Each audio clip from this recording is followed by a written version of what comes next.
Ladies and gentlemen, welcome back to another episode of the Intelligent Moron with Silva. I have become a person nowadays where I feel like I can't just eat food by itself anymore. Let me explain. I make eggs for myself, right? I can't just eat the eggs like that. I need at least like hot sauce or something on the eggs.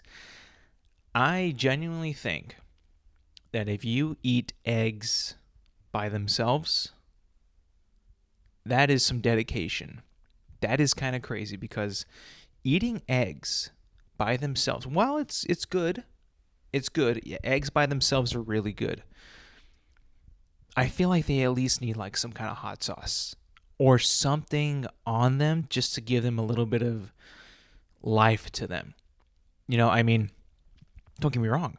I like eggs, but give me something on them, right? I think that it's hot sauce, like a pico de gallo, or like gravy, something like that on the eggs makes them so much better. I just can't eat eggs by themselves. I don't know a lot of people who can. I know that I cannot, and I've tried many times. Like a scrambled egg, I cannot eat that by itself. It's just something about it that I need it to have something on it for me to eat it, or at least like enjoy eating it, right?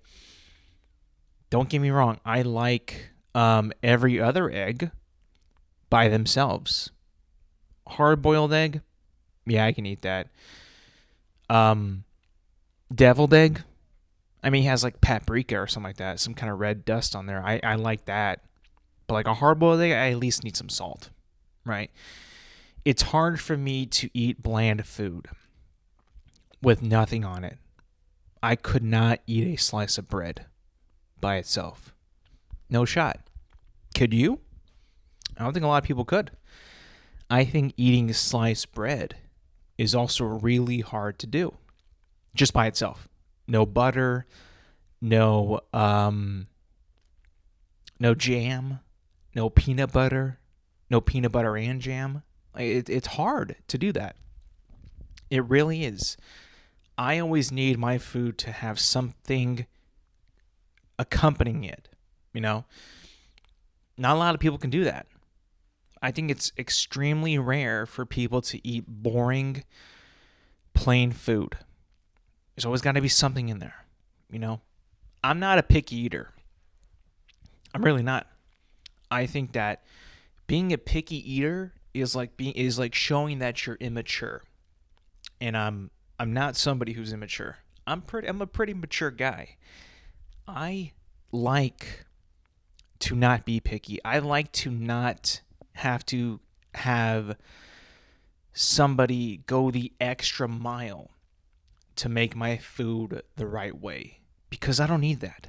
I don't need my food to have something special or have something taken off it. I don't need that.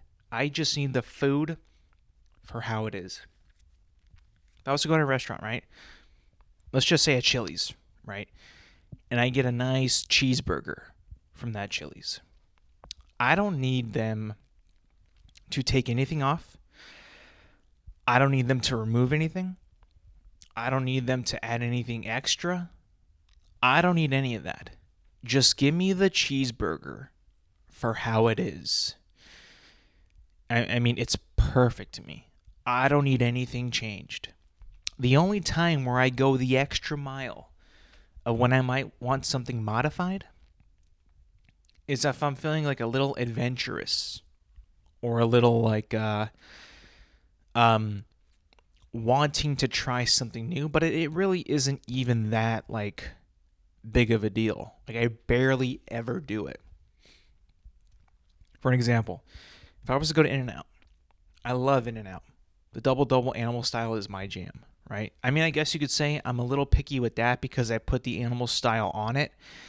I asked for the animal styled double double, But that's not even a stretch though. Like that's like a very like common item. It's like almost like every double double now is like with animal style. It's just like the thing that In and Out is known for.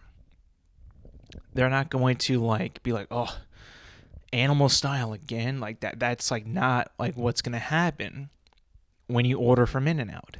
They're going to expect that this person might want animal style.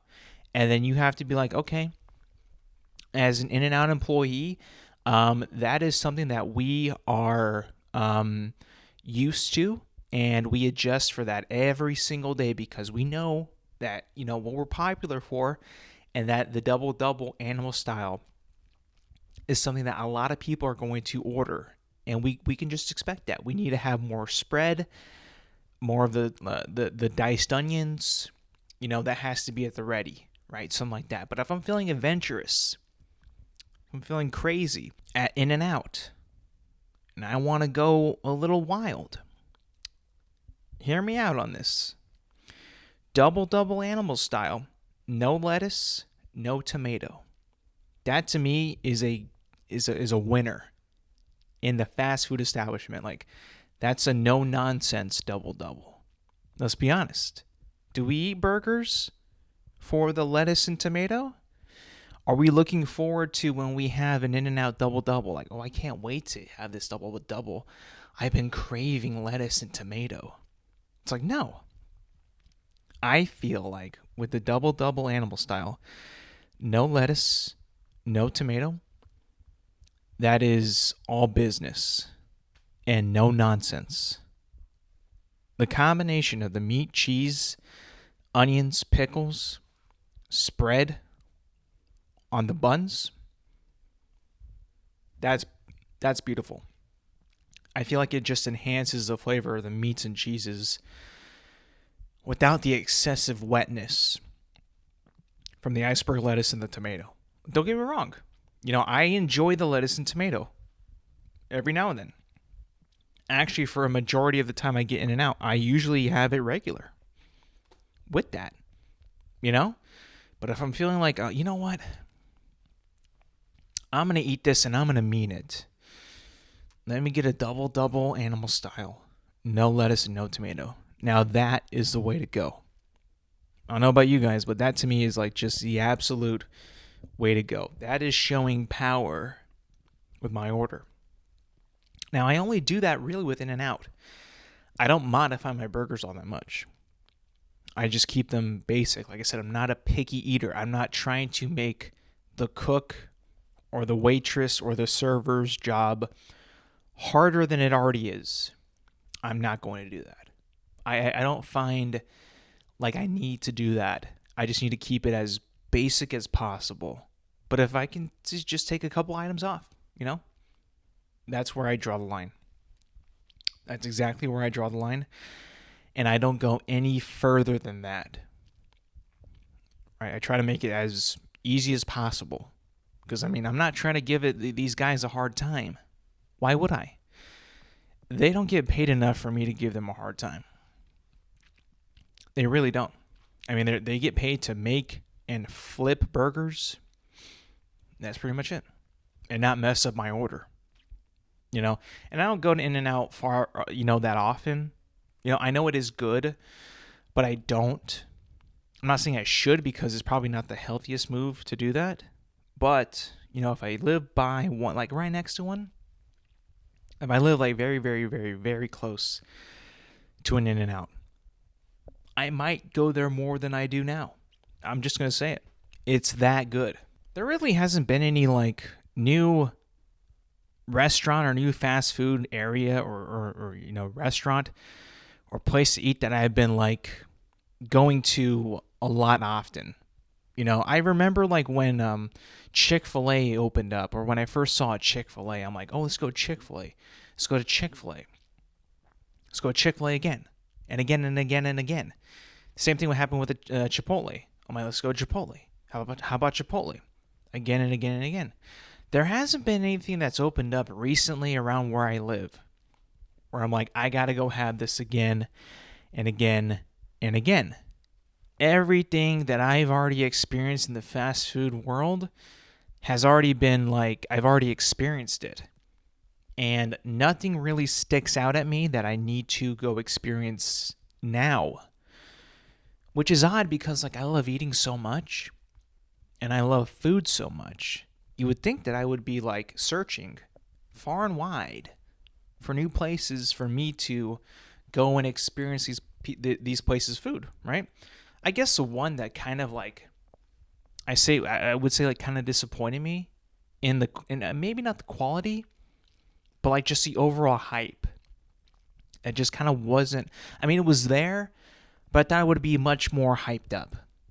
Was it's a place called Angry Chicks that sells Nashville hot chicken and Nashville hot chicken sandwiches. It was good. Don't get me wrong. It was good. It was new.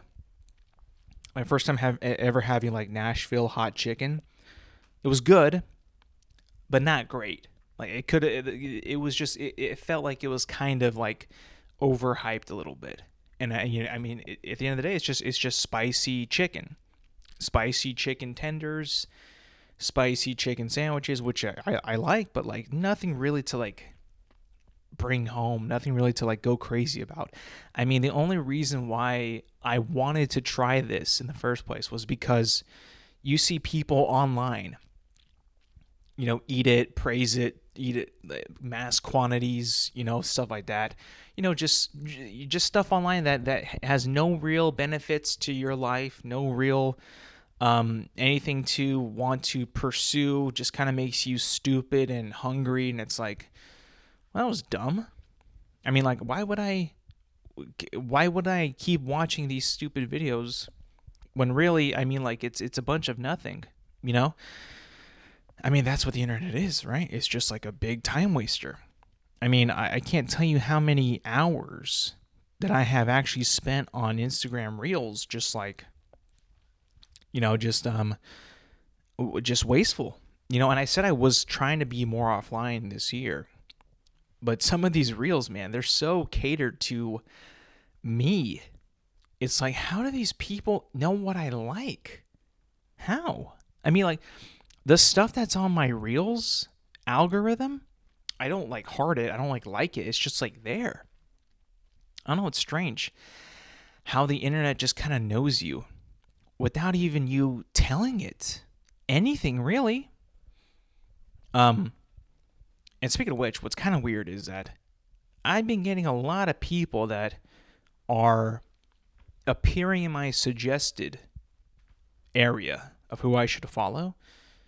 People that I work with. It's kind of strange. It's like, well, how do I don't have, all I do is see these people at work, and that's it. How does this app know who I should follow? I don't follow any of them, right? I just, they just pop up. I'm like, oh, that person has one? That one too? This one too? Like, how would I even have known that? I mean, it's just kind of strange. I don't know. I think what's happening is that we have less and less privacy. That, hear me out. When we're at work, let's say we're at work, right? And this person has an account, you have an account, I have an account, and we're all in the proximity. Instagram has GPS. Instagram knows where you are when you use the app. And it knows where this person is at when you use the app. We use the app at the same time. What if it just kind of just starts to suggest you because you're in the same vicinity of the area? And it's just like, oh, you're you're next to this person for this many hours during the day, however many days a week. We'll suggest them. I think that's what's happening. I think that is happening more and more often. And that's why I'm getting these people suggested in my suggested feed. That's the only way I could point it. That's the only way that I can think is like, why are these people appearing in my feed? There's no other reason why they should be. I don't search them. I don't even look for them. I didn't even know they had one. And maybe they did, but they like, you know what? They like, oh, I saw this funny thing on Instagram. Like, oh, let me see. Oh, haha. You know, they just show you on your phone. And you're like, okay, whatever. Stuff like that. It is baffling. It is something that I do kind of like look at, and I'm like, why the heck are you there? You shouldn't be there. This is not some place I want to see you. It's strange, you know? It's always like that with me. Like, that's why I kind of don't follow relatives or family members, right? It's just kind of a thing that I do. I don't follow relatives or family members. Like, I'll follow my brother, my sister, sure. But if I see my aunt have an Instagram, I'm not going to follow you. I don't care if you follow me, if you tell me that, hey, I followed you, I'm not going to follow you back. I'm just not. I don't want to have to see what you want to post on Instagram. I don't want to have to see what you think is cool or what you think is going to get people to like your pictures. I don't want to know. I really don't. It could be the dog that I know. You know, your grandchildren, you know, your children, your grandchildren. I don't care. I know those people already. I don't want to, you know, see a picture of them. I just don't. I really don't. I don't want to know your views on current issues. I don't want to know like where you were. I don't want to know what kind of movie you saw or what you did over the holidays. I don't want to know that. And I don't want to know that on social media. You have something to say, you have a story to tell, you tell the story to me in person. I don't want to see you post on Instagram. I don't want to see your dog. I mean, we all kind of went through that phase, right? At least me, when I was younger, right? It wasn't Instagram back then. It was Facebook. And Facebook was cool. Everything was cool. It was fine. You know, we all had fun as kids back then when we got it, like in junior high, high school, right? It was cool. It was fine. It was fun. It was something for us to stay connected when you're not in school. Once that first person's mom got it, you're like, oh my God, it's over. Like, she has Instagram. My dad has it. My aunt has it. My grandma has it. It's like, oh man, fun's over. You know, it's just like at that point, who cares? Who actually cares? Like, I don't want a part of it anymore. I really don't. And it was all at the time, like when I just started to not use it anymore. And I was just like, you know what? I'm done. I don't want to keep using this. It's no longer for me. It is no longer fun. I'm not having any fun. Peace. That's how I feel. And that's how I kind of felt like with like Instagram too. It's like, oh, this is just happening over and over again. Like, I don't want to have to see the people I know on here. I just don't. So, you know, what's my solution for that? What do I do? Well, I try to go on it a lot less. And every time I see somebody I know, I'm like, oh, nope. Don't want any part of that. I don't want to follow you. I don't want to know what you have on there. I don't even want to see your profile pic. Nope. I don't want to see any of that. Is that strange? Is that kind of weird? I don't know. I just don't. I feel like I don't need to know that much about you. You know? I mean, I just don't think I do. Is that crazy to say? I don't think it is. I think it's very, very, very normal to say. Like, I just don't want to know that much about you. You know? Not to say, like, you're not interesting. It's not to say, like, I don't love you as a family member. I do. But do I need to know every waking moment of you? Like, and you know the people I'm talking about, right? The people, you know, the relatives that get really, really crazy into it. That want to post everything that they see. You know, not just family stuff, but like stuff on local news, stuff about, you know, their views, you know, stuff about like what happened around them.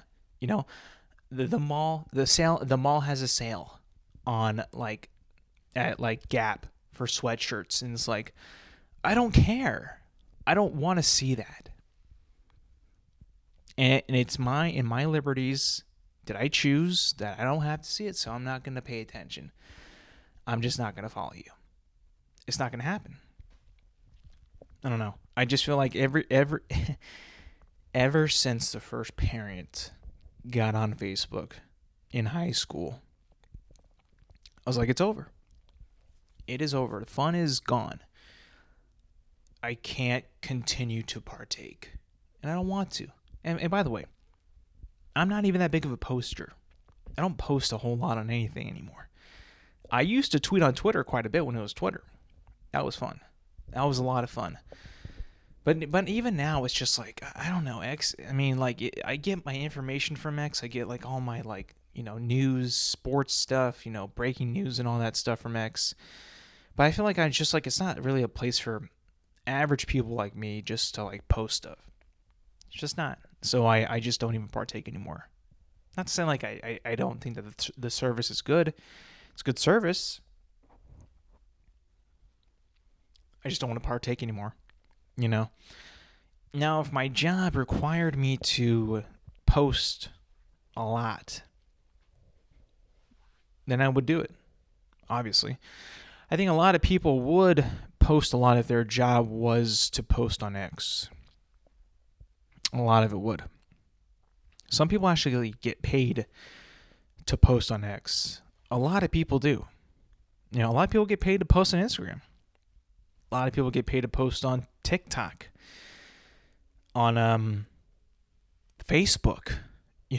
I mean, a lot of people do. It's so funny to see ads about Facebook nowadays. It's like they're still trying to cling on to this old service that is no longer, I guess you could say, mainstream anymore. Don't get me wrong, it's there, but it's not like the social media platform. I guess you could say that's still Instagram. I mean, there hasn't been really anything to topple it. TikTok is there still, but like it's essentially the same thing as Instagram Reels, which is the same thing as YouTube Shorts. I mean, like, they're all doing the same thing. Nothing has differentiated in the past and recently for anybody to actually commit to one or the other. It's all kind of the same now. I mean, I guess the thing with Instagram is it's all visual. Like, you post pictures and videos.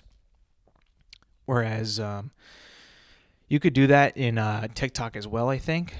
But it's just a little bit more, I guess you could say, official on Instagram. X is you can post anything. But I think that also kind of is it deflects people because they don't want to see posts. They don't want to read anything. They want to see it. We're a visual species. We like viewing things. We don't like to read things. We like viewing images and not reading paragraphs, That's just how I see it. But yeah, people today, oversharing on social media, it's like, please don't. We don't need that to happen. We don't need anybody to do that. That's something that, it's just like, it's kind of uncalled for. And I don't know. I feel like that is just something that, you should just keep to yourself, right? I mean, like, at least I would. I would keep to myself wholeheartedly in that situation. Like, why not? I don't need to post everything. I don't need to share this much of my life. Who wants to know that? Who wants to know that much about me? Nobody. You're like, you idiot, you have a podcast. Like, yeah, but it's different. It's a different medium. You actually have to listen to what I have to say instead of viewing what I see or what I do. It's different. It's not like a video. It's a different medium. It's a different way of, I guess, viewing into someone's point or viewpoint or what this person thinks. We're actually going to talk about some more football this week. Oh, joy. Your guys' favorite. You know what? I love it, so I'm going to talk about it. A few things, happened in this past week in the NFL world. For one, more coaches were hired. But the one that really, really stuck out to me in this new head coach vacancy searches is one that I think is ultimately the most emotional hire that I have ever seen in my entire life. Probably. Now, there could be some more that are like on the cusp of that or is equal to that, maybe a little bit higher or lower. But this one to me is one that I cannot just let go. Must talk about it. And that is the Pittsburgh Steelers hiring Mike McCarthy as their new head coach. Now, you might ask why. Why am I going to call this one out? Why is this the most emotional one? Why does this one feel like it's not really, how could you say, it wasn't chosen, and Mike McCarthy wasn't chosen by accomplishments, accolades, resume. In my opinion, he was chosen to be the head coach purely on emotion from the owners of the Steelers. You may ask why. Well, NFL fans know, a lot of people know, including myself, that Mike McCarthy is a Pittsburgh Steelers guy, a Pittsburgh guy. He's from Pittsburgh, was, I think born and raised there. He's all about Pittsburgh. He's been very, very, very vocal how he's a Pittsburgh guy.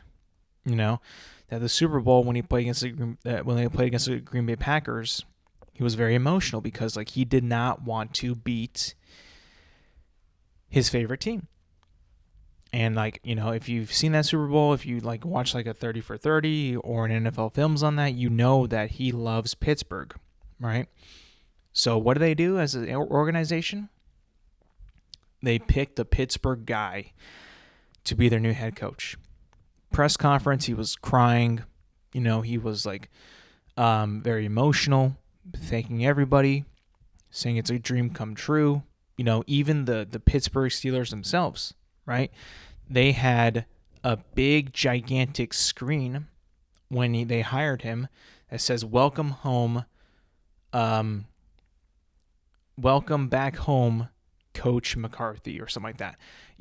They pulled out all the stocks, make this seem like it was the right choice, the right hire, what the fans were wanting, and then it was everything but that. If you go on Instagram, if you go on Twitter, if you go on or X, you go on any social media, the actual fans of the Pittsburgh Steelers are not happy with this hire. Why? Because they're getting it sounds like they're just going to be getting more of the same with Mike McCarthy as they had with Mike Tomlin, meaning a coach that doesn't really have any playoff experience in terms of wins in the past decade or so. Really not young, no youth, no energy, more of the same, just a different guy. I mean, not to be mean, but if you look at Mike Tomlin and Mike McCarthy, their accomplishments are pretty much zero since their last appearance in the Super Bowls, which was so many years ago. It's what do they think that they're going to get different with Mike McCarthy that they didn't get with Mike Tomlin? First of all, name is Mike again. But if you watch football and you watch the games and you're aware and you have a knowledge of football, I know that there isn't going to be much of a difference in terms of styles, schemes, excitefulness. That's going to be different from Tomlin to McCarthy. You just kind of know. It's just going to be more of the same. Not super exciting. Maybe nothing really new being introduced, right? I mean, Aaron Rodgers is still the quarterback at this moment. So, you can probably bet that, he's going to want to stay because Mike McCarthy is the new head coach, and that was Aaron Rodgers' previous coach with the Green Bay Packers, like you can just probably check mark or confirm that he might just stay another year with the Steelers. He might. He also could retire, but I think that this hire was done by the Steelers, one, for emotion, to make everybody be like, oh yeah, that was the right hire. Yay. Mike Tomlin returns home to Pittsburgh to be the coach of the Steelers. Yes. That's what the fan base wanted. And then another portion's like, well, he's going to be reuniting with his old Green Bay Packers head coach. This should be fun. It's all for story and it's all for emotion is what this hire seems like. And it's like the reuniting of the minds, Rodgers and McCarthy in Pittsburgh. It's like, this doesn't seem like it was a decision to propel the team forward into the future. I mean, if you really, really look at it, I don't see how this prepares the Steelers to be a better team in the upcoming years, right? I just don't see it. And a lot of people don't see it either. This seems like such a weird, strange hire that, I mean, just does not really seem deserved to McCarthy. And I just think that it's just not a right fit. Especially when you have a fan base like the Steelers fans that are dying for a new young head coach that has a different style, different approach to football. We already know how Mike McCarthy is. We already know how Tomlin is. We got to get younger guys in here to get their ideas across. Start fresh with this franchise. Jesus. They went from Ben Roethlisberger to, Kenny Pickett to Justin Fields to Russell Wilson and now Rodgers. It's a really, really bad, period of not really good football, not really stable football. And it seems like it's going to continue for the next couple years with McCarthy. So yeah, he was saying the pressure of this job is really big, but he could, handle the pressure. It's bro, you couldn't even not cry during your press conference. You were tearing up. The fact that you were just named the head coach of the Pittsburgh Steelers, I get it. It's your childhood team. But that to me, that can't happen. That just cannot happen. So the pressure of this job is probably like no other that he's ever had. Not the Packers, not the Cowboys. You're literally playing for your team in the town that you grew up in, right? A lot of people have done that, in the past. But this one, shoot, man. This is huge. This is just a very daunting task, which I think he can do it emotionally, but I just don't think that McCarthy has the innovation to really install something new that the fans of the Steelers are like, we need some new style of football. I don't think he's got it. I just don't. Bill Belichick was denied access to the was not a first ballot Hall of Famer in the NFL Football Hall of Fame. That to me is insane. I don't understand how this guy is not a first ballot Hall of Famer. I just don't understand. He's won 6 Super Bowls. That's it. That's all you need to be a first round ballot Hall of Famer. And he missed it. He's got to wait another year. Crazy. I just don't understand how that's even possible. Everybody in the NFL world was just shocked about that decision.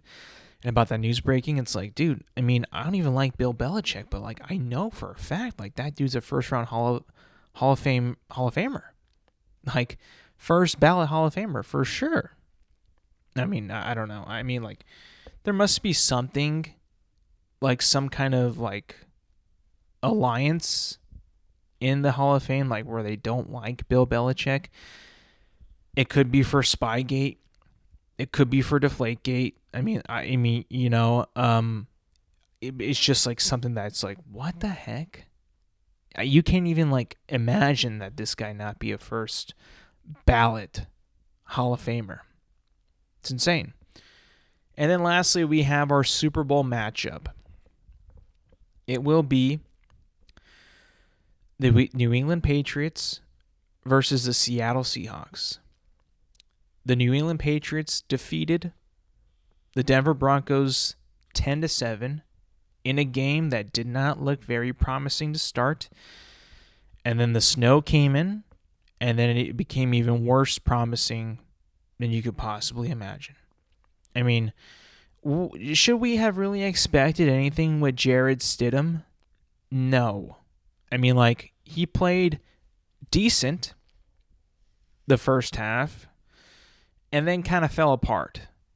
And then the Patriots scored, took the lead, and then held on for dear life. I mean, that snowstorm was no joke. That was a legit blizzard that they were playing. And then once that hit, nobody could do anything. Like I said, the score was 10-7. Patriots winning. So now we're going to have the Patriots back in the Super Bowl, which might be the easiest path to the Super Bowl ever. If you look at the regular season games, they had a really, really easy schedule. It didn't get hard until the playoffs, which, I mean, give them credit. They got through the top elite defenses in the Texans and the Broncos, and they did that, but the path to get there, I gotta say, was pretty freaking easy. I'm not gonna lie. So that game was that game. Not the greatest game to ever grace the screen, but it was the game. And then we have the big one, the heartbreaker. The Seahawks defeat the Rams 31-27. This was a very, very, very hard game, and we knew it was going to be a hard game as a team, right? There was ups, downs. We took the lead. We looked good. Muffed punt. That truly sucked. That was hard to watch. Very, very, very flat out, just like defeating.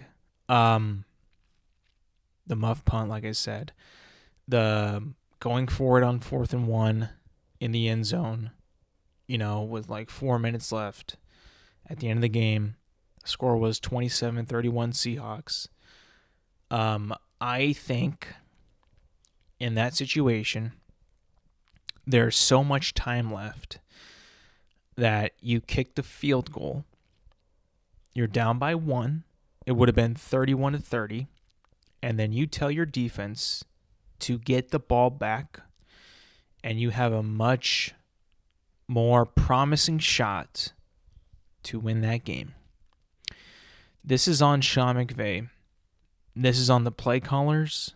This is on 100% them. Like, I don't understand why you have so much time left on the clock to score, to have a chance.